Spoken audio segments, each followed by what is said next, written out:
Okay, this is going to be what I hope is a relatively short talk. Excuse me.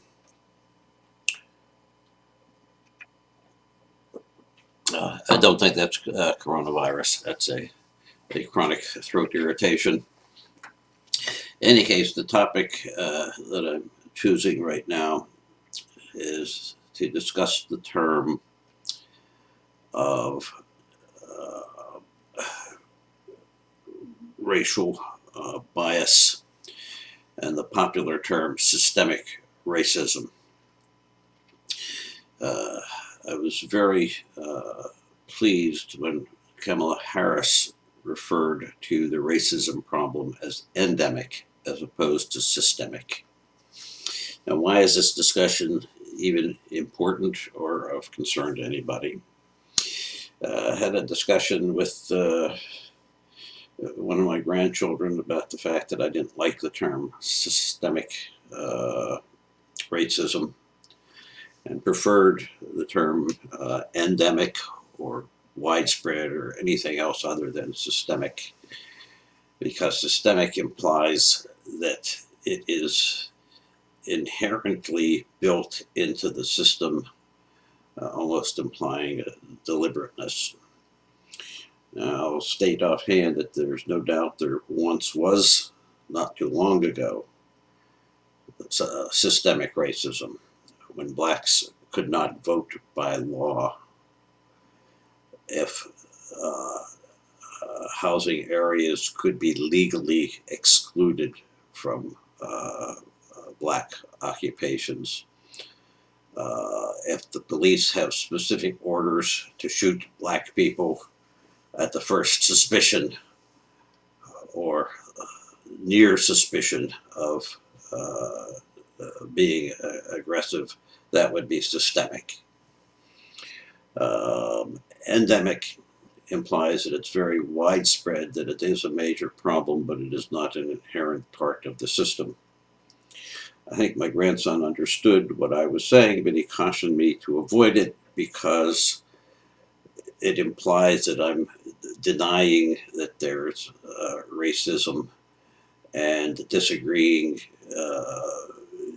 completely with people who say that it's systemic, and not just over the use of the word, but that's the existence and the extent of racism. And I thought about it, and it sort of annoys me. Maybe we can leave out the sort of. It annoys me that one should be fearful of using a different word to describe something than what is the popular demanded one. Uh, we've gone from the point where uh, people who would say, let's go and lynch somebody, is put in the same category as somebody who would say, I don't think that racism is systemic, I just think it is widely spread. And I think we've got to change gears. We have to get out of the frame of mind where anybody who chooses a different word to describe the same phenomenon becomes an enemy of the people or somebody worthy of condemnation. Another good example are the people who don't like the term Black Lives Matter. They prefer either all Black Lives Matter or all lives matter.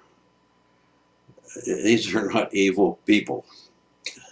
There may be some who are upset over Black Lives Matter for racist reasons, but a good number of people don't like it because they think the term itself is racist, and their argument is just as strong, um, that you should isolate murders of one race and separate them from murders of other races, or murders of black people by other black people don't come under that rubric either.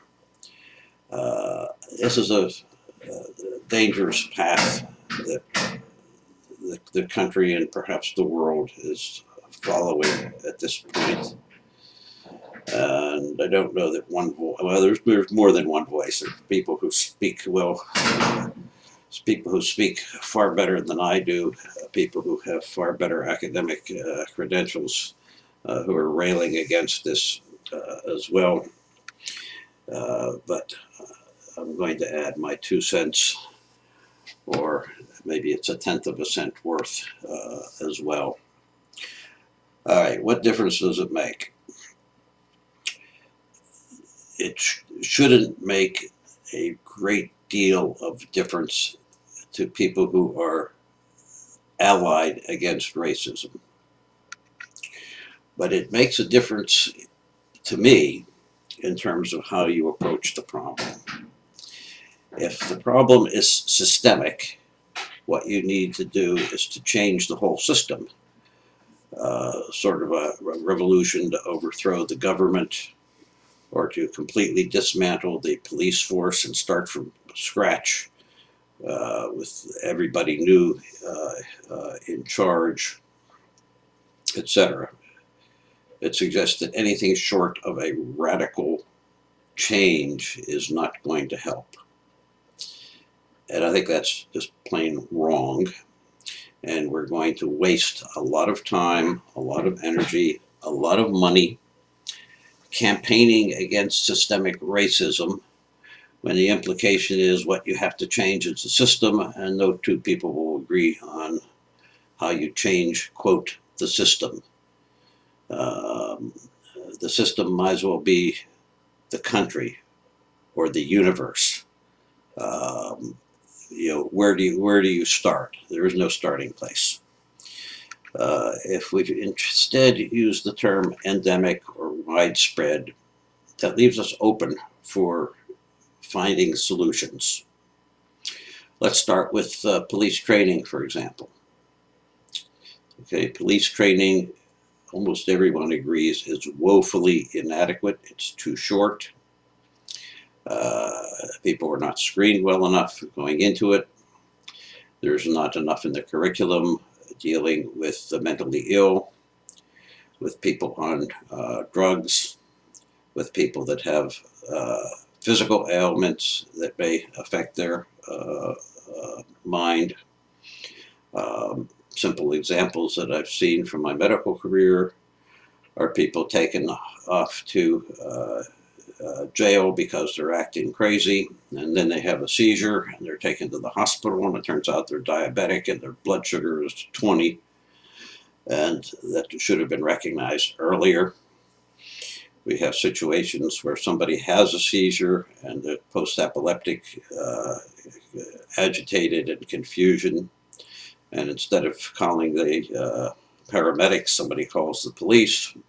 And the same thing follows, that they're taken off to jail before somebody realizes that this is a medical illness. So we have lots of ways that we can improve police training in terms of not only the medical, the psychiatric problems that should be dealt with a different approach that they should learn to recognize. There needs to be courses on racial sensitivity, on racial differences. That's something that you can deal with, something that you can approach. Once you say the problem is systemic, your starting point is the destruction of the whole system. If you say the problem is endemic, you then go and find solutions to training, solutions with continuing education, solutions to fair reporting, which reports not only black people who are shot by police, but white people who are shot by police. There's no end to the number of approaches that we need. But again, I would prefer to avoid the word systemic. Let's call it widespread, call it endemic, call it problematic, call it what you will. But this systemic hang-up, if you will, to me is bad. It's destructive. It shuts down conversation with people who are otherwise your allies. It marginalizes people who have a slightly different approach. And in this age of inclusiveness, that's not what we should be doing. And worst of all, it sort of paralyzes most attempts to improve the problem. So that's my take on the situation. If you want to call it systemic racism, as I think most of my friends do, I will have to, I will tolerate you. All I would ask for is a little bit of toleration for those of us who feel that the use of the word is not helpful and in fact may be harmful. Uh, so let us all oppose racism in all its forms, in all its places, and systematically try to improve the situation. It's 8:42 where I am, so I'm going to wish you a good evening, even though you may watch this at 5 in the morning, if anybody watches it at all. Good night, all.